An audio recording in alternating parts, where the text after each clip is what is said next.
Hello folks, this is Anthony. Welcome back to the channel. If you've been following my Honda service series, the other day we found a bad belt on this 828. So today I'm going to show you step by step on replacing the belts on this Honda HS828. So let's go through this really quick. Oh, before we do, I want to show you what I need. I got a dry belt for the 828. It's an SA29. The auger belt is an SB35, and I'm going to replace the impeller bearing. So you're taking the bucket off. I don't know when's the last time these belts were done. The owner claims that they've never been done, and this machine's 25, 30 years old. And he said he's got a plow service, so it doesn't have a heck of a lot of hours on it. So it might be all original, but usually when I take the bucket off, I change the bearing. The tools you need is a ratchet. Wrenches work really well because we're taking the bucket off, or a 12 millimeter wrench or socket. 10 millimeter. I got to get my thread locker. I want to put thread locker on the on the bearing holder bolts so they don't back out. What else do I need? Some common sense and some patience. So let's go through this. Okay, I put the machine laid back on the handlebars. I already ran the engine gas dry. I shut off the gas on the carburetor, ran it dry. There's not much gas in here, so it won't leak out here. As you can see, this is going to be much easier to work on this machine like this. So first thing you do is you take out your shooter.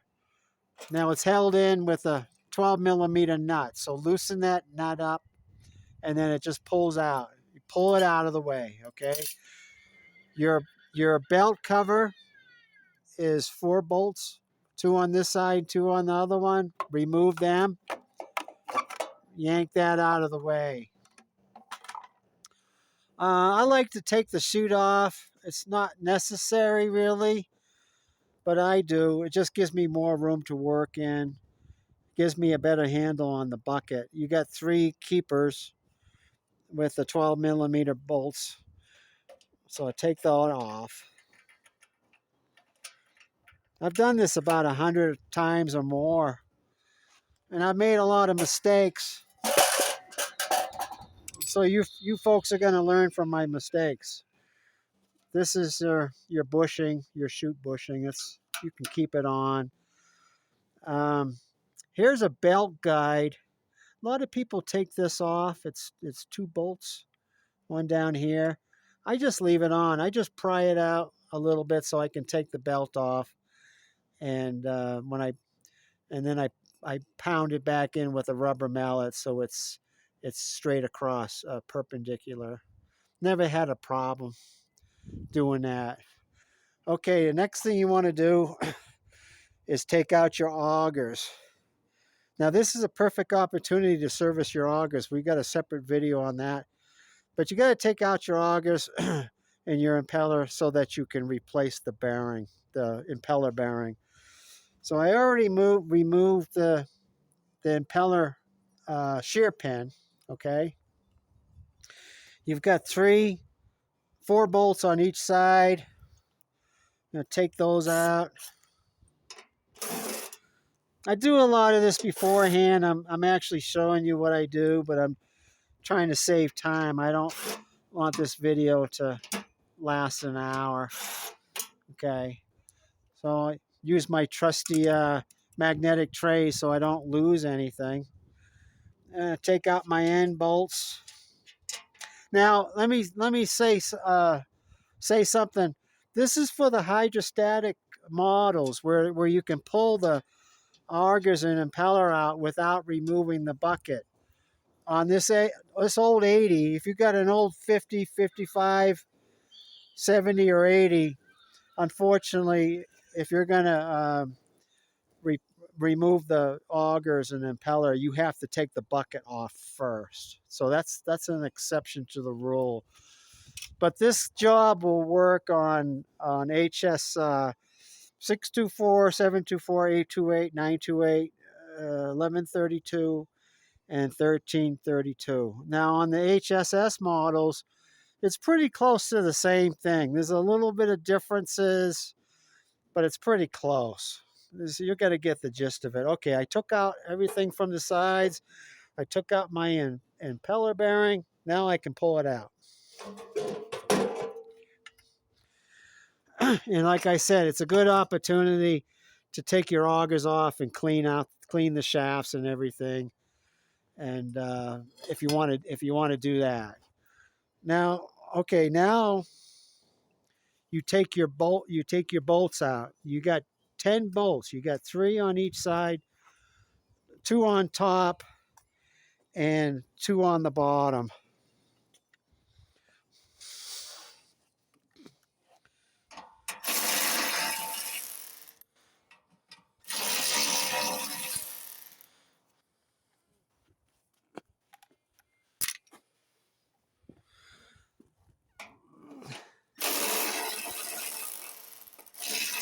I took the middle ones out to save time. And I took the top ones off, I think. This one here is a little bit tricky. I use a ratchet wrench, 12 millimeter ratchet wrench to get this one out. I think I got one on top. Yeah, I got one on top here.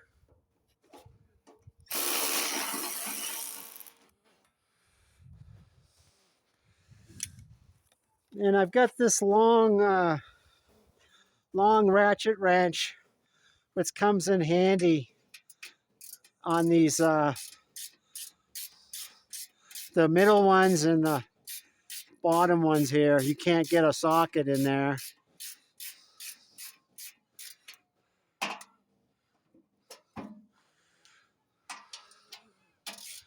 Yep, that's the right way.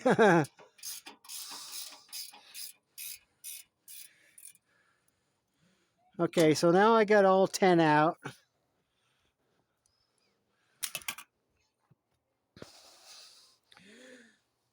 I spread this out a little bit because you're going to have to take the belt off here. Oh, by the way, for safety reasons, I don't want to get sued. So you pull the spark plug boot. I mean, I guess it's never happened to me. I guess I've heard that it's happened, that the machine will start up if the key's on. So I got the belt off. Now I can pull the bucket off. You see how easy that was? It's really not that difficult. Now here's your auger pulley wheel. You see the belt? That's the only place that it's broken. The rest of the belt looks good, but it's broken. That's gonna go out pretty soon.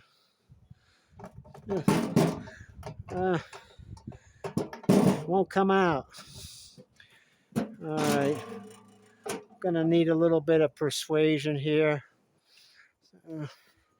Get a 2x4 and my rubber mallet. I'll put the 2x4 over here against the end here, and I give it a good whack. Sometimes you have to put penetrating on here, you know, just like the bucket's like laying like this, and you put some penetrating oil down the shaft there, and it came off. Okay, this is your bearing.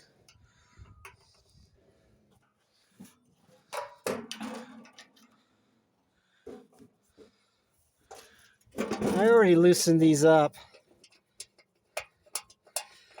trying to save time.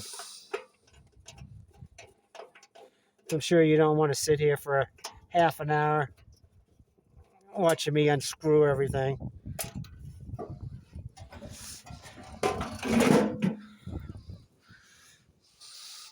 Now when I put this back together, I'm going to use some thread locker on these bolts. I don't want these bolts to loosen up under vibration. I've had that happen before. So once again, I learned something the hard way. Here's the bearing. See if we can push it out. Sometimes you can't push it out. You might have to put some penetrating oil in there and then bang it out. Well, this looks like the original bearing. Let's see. There's a little bit of play there. So that's definitely going in the trash, folks. I'm gonna get my rag. Okay, now we can do the take off the dry belt. You know, since I got the bucket off, I'm looking at this dry belt. You can see that it's starting to separate here. One of our members mentioned this, which is true. I mean, I don't know how old this belt is. It might be original. It doesn't have any breaks in it. Here's the seam that shoot, I can't remember the guy's name. A lot of times they come off, the seams will come apart. So since I got the bucket off, I'm gonna take this off and replace it. Now, that's what shops do. They usually replace both belts, even if their dry belt's good. But if you break a dry belt in the snowstorm or whatever, you do not have to remove the bucket to replace this belt. And I'm going to show you really quick. What you do is you have to loosen up this belt guide here. Let me loosen that up. I gotta get my tool here.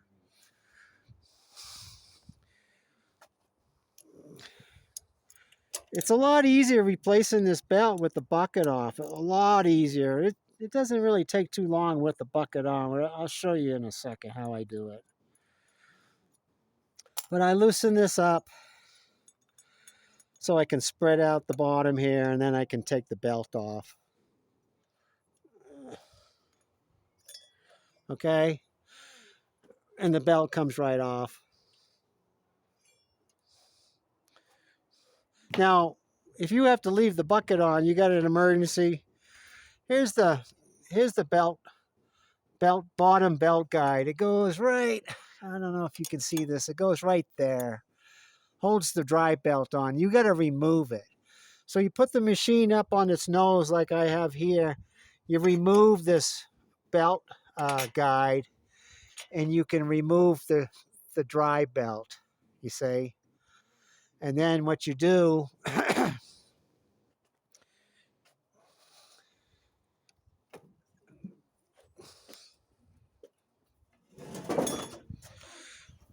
I didn't spread this out, but you spread this out. You remove the auger belt first, and then you can remove your dry belt. You just work it to the end, and then pull it off from the bottom. You see, you just you would work it off, work it to the middle, and then work it to the front, and then you can pull out the dry belt from the bottom. And when you're replacing it, you put the new dry belt on. You tighten this up right about there. You tighten up the bolts, and then you get a hook or something, and you fish your dry belt up here, and then you work your belt back on. Or what I do is I'll pull on the recoil. That's another reason why you want to have your spark plug boot off, so you can feed the belt onto the pulleys. Just show you. you can just feed it back on, see, and then you'll get your belt back on there. And then you just make sure it's nice and straight. It's on the bottom pulley wheel. And you pull this a couple of times and make sure that your belt's nice and straight. Now, if you're lucky, you can do this in 15 or 20 minutes. But like I said, you do not have to take the belt off. But if you're taking the bucket off to replace your auger belt, you know, I can keep this as a spare for emergencies. It's still working okay. But, you know, I'd rather have a brand new belt on there.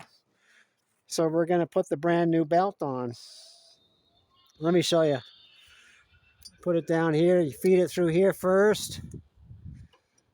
Put it on. Put it around the pulley wheel. I got to get this out of the way. I don't know why that's the auger. That's the auger idler wheel. All right. So I'm going to get my belt on there. And I want to make sure the belt's in there so it won't come off when I'm trying to feed it. I'm going to tighten these up.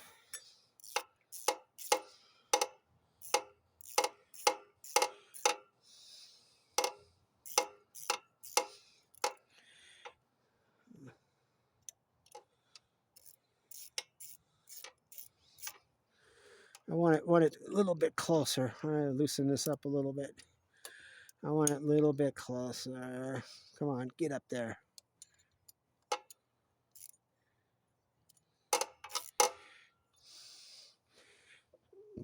That looks about right.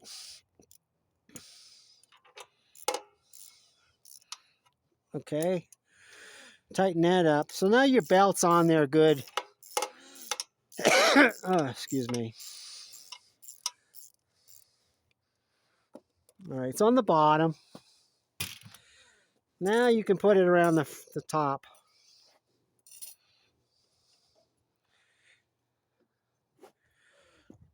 What I'm going to do is I'm going to pull on this and feed it onto that pulley. Well, I don't want it to come off on the bottom.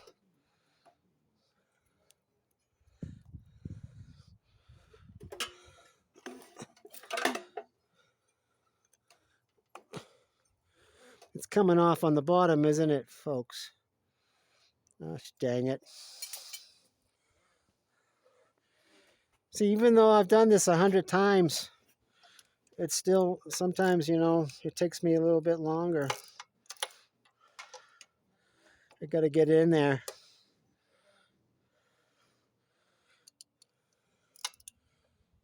I don't want it to come out. I'm pushing the guide almost to the edge of the wheel. All right, well, that's not the right pulley. This is for the auger belt, but you got it on here. Oh, I know why that's tight. I clamped it down. I'm going to show you why.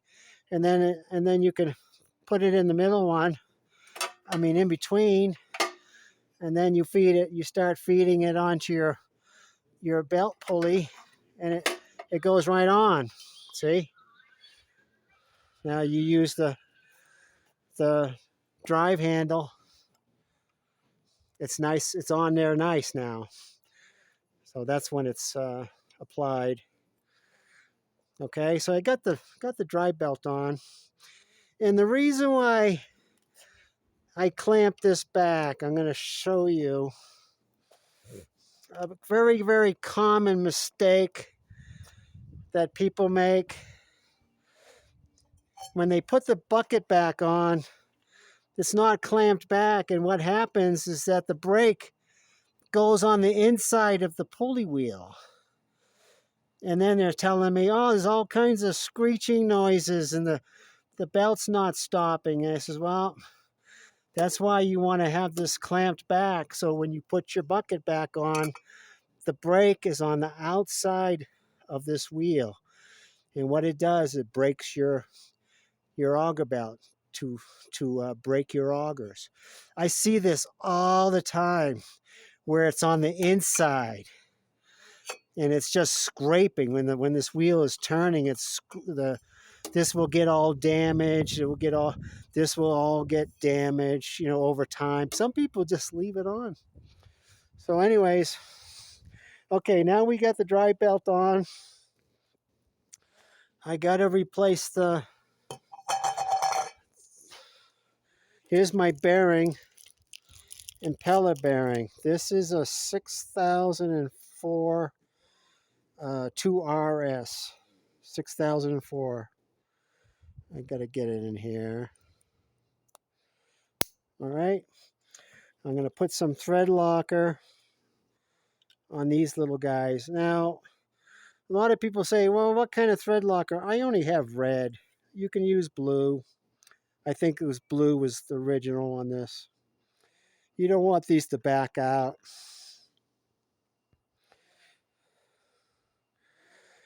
And even, and this is a tighter fit. This will dry very, very tight, but you could still get them off if you have to. I might use a breaker bar with an extension. I'll get them off. But, if you want to use blue, that's fine. The whole idea is that you don't want the what did I do with my, what am I doing over here? You don't want it to, those to back off. Here's my longer guy. Okay. So I got to put these in.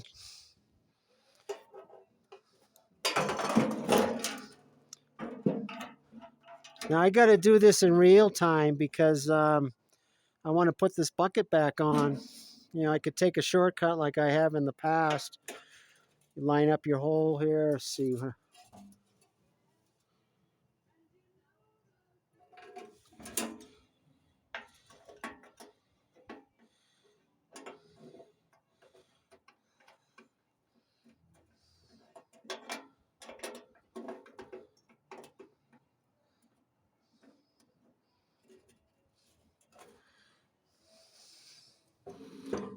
What happened to it?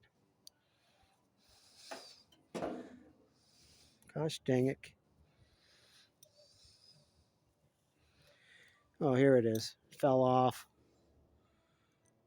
I got to get it through the hole.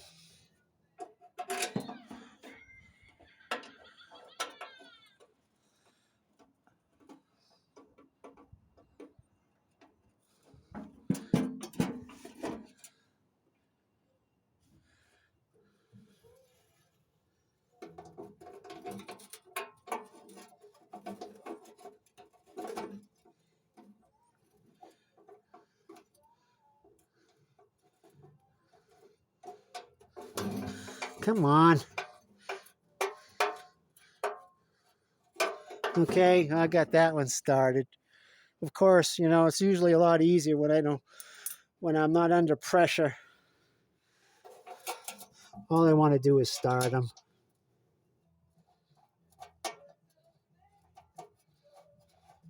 Okay. 2.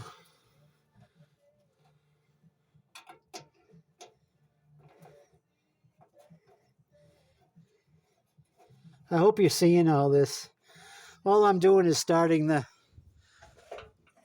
bolts, and now I'll tighten them up.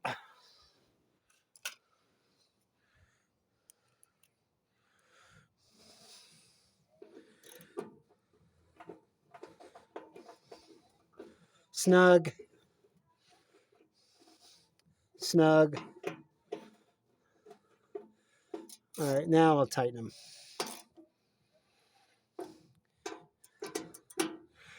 I know somebody's going to ask me what foot-pounds you tighten them, torque them down to. I don't know. I don't use all my strength. I just tighten them down good. The thread locker is going to lock them in pretty good. Okay. So now I got my new bearing in.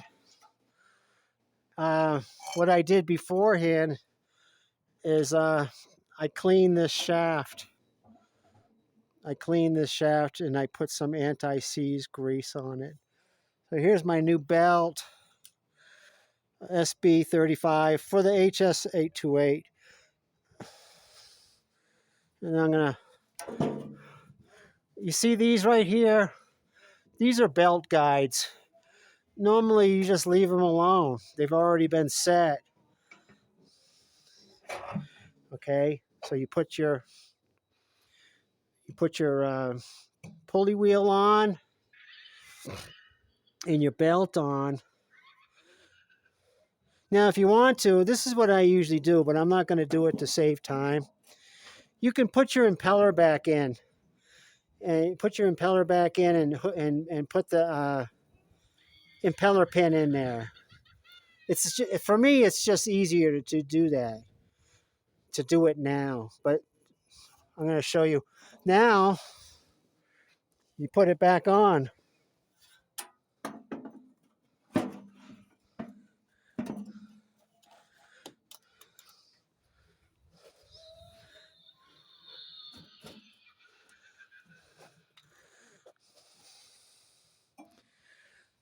Now this pulley wheel, because I've got it clamped down's in the way, see? But what I want to do, I want to make darn sure. You see my auger brake? I hope you can see this. The auger brake is not on the inside. It's on the outside. So now,